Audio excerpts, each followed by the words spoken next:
배도 고프고 무릎도 뻐근하고 허리도 휘청거립니다. 주섬주섬 가방을 챙기고 하산했습니다. 늘 그렇게 사진을 찍을 때는 더없이 멋진 샷이라고 자부하면서 돌아와 컴퓨터에서 열어보면 생각했던 것보다 못한 경우가 많습니다. 구도도 노출도 부족하지만 지금의 사진에 만족하면서 부족한 부분은 내년에 다시 앵초를 찍으면서 새로운 사진을 찍으면 되지 않을까 생각합니다. 중요한 것은 어제 찍었던 사진과 똑같은 프레임의 촬영을 하지 말아야 한다는 것이지요. 늘 새로운 프레임을 떠올리며 새로운 사진을 찍어야겠다고 생각은 합니다. 그렇게 잘 실천되지 않을 뿐이겠지요.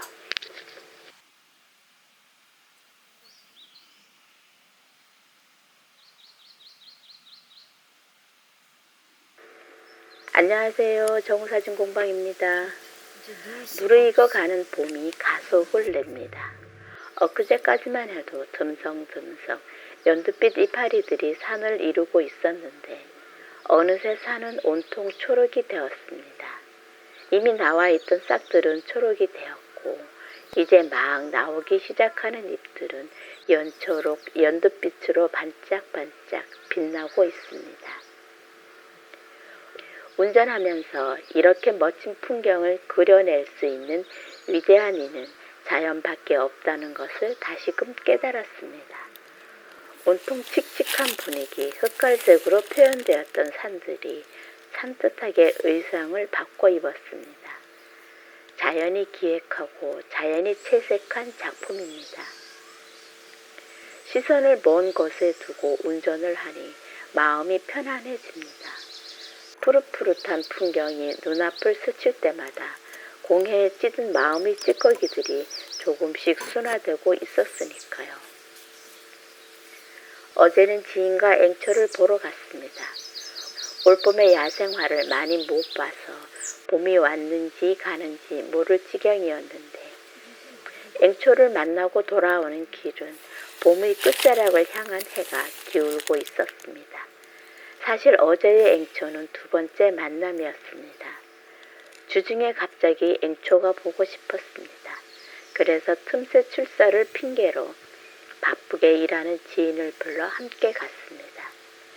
혼자 가도 되는데 너무 오랜만이라서 그 산이 어떤 상황인지 모르겠더라고요.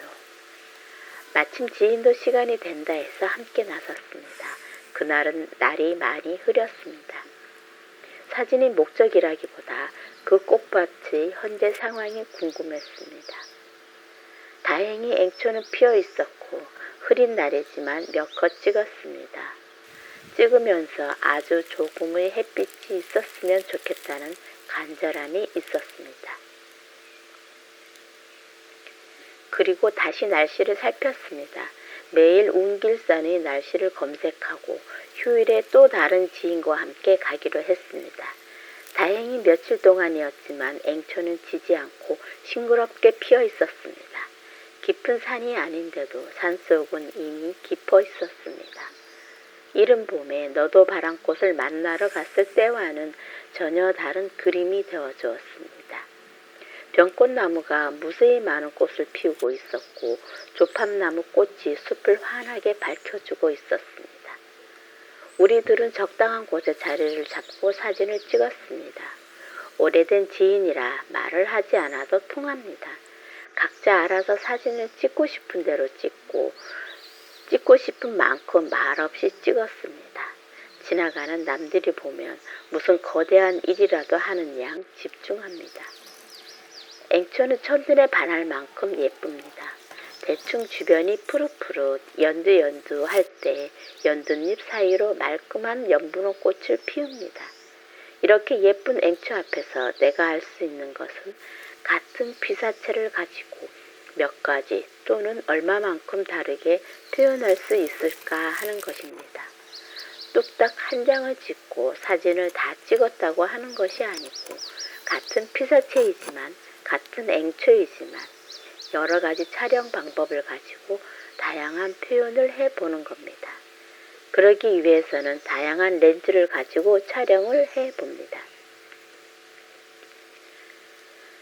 접사 렌즈를 가지고 가깝게 들어가서 꽃잎만을 촬영해 봅니다. 접사 렌즈는 표현하고 싶은 부분만 촬영이 됩니다. 내 마음이 이렇게 붉다고 혹은 푸르다고 표현하고 싶을 때 접사 렌즈가 그 역할을 합니다.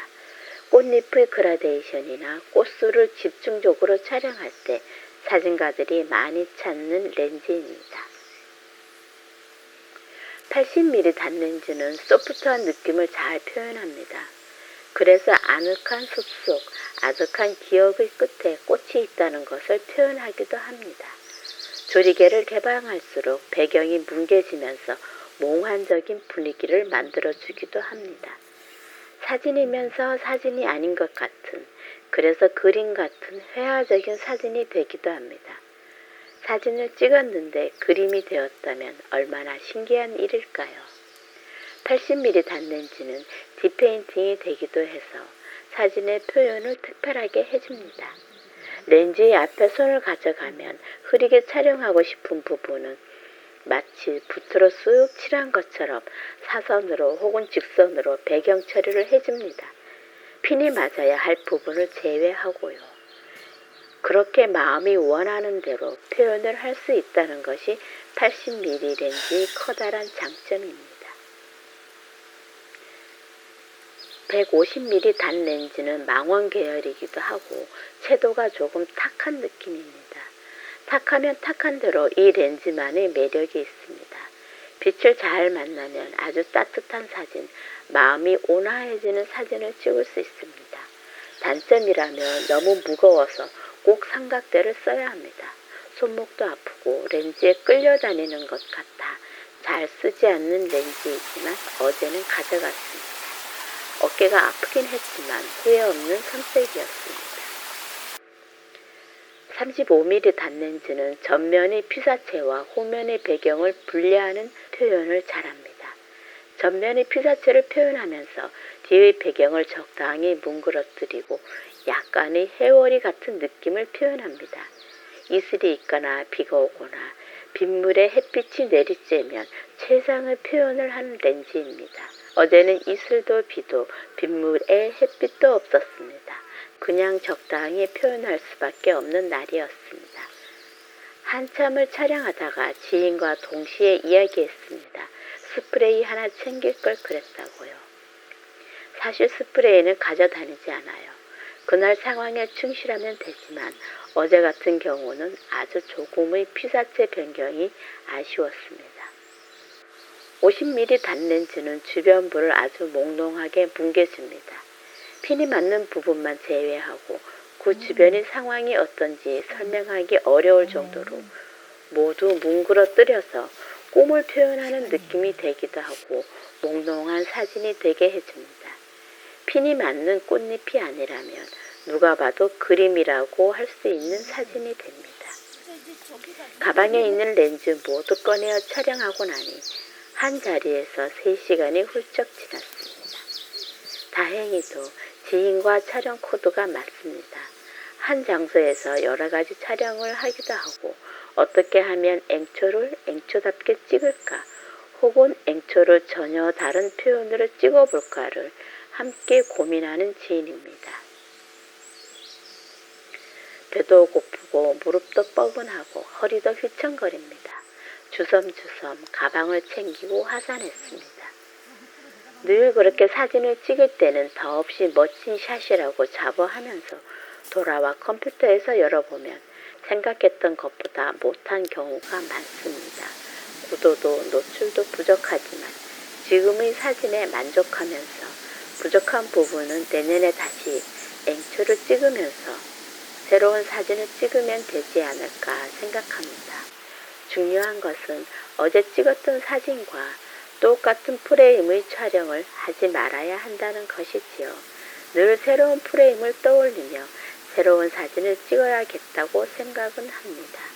그렇게 잘 실천되지 않을 뿐이겠지요.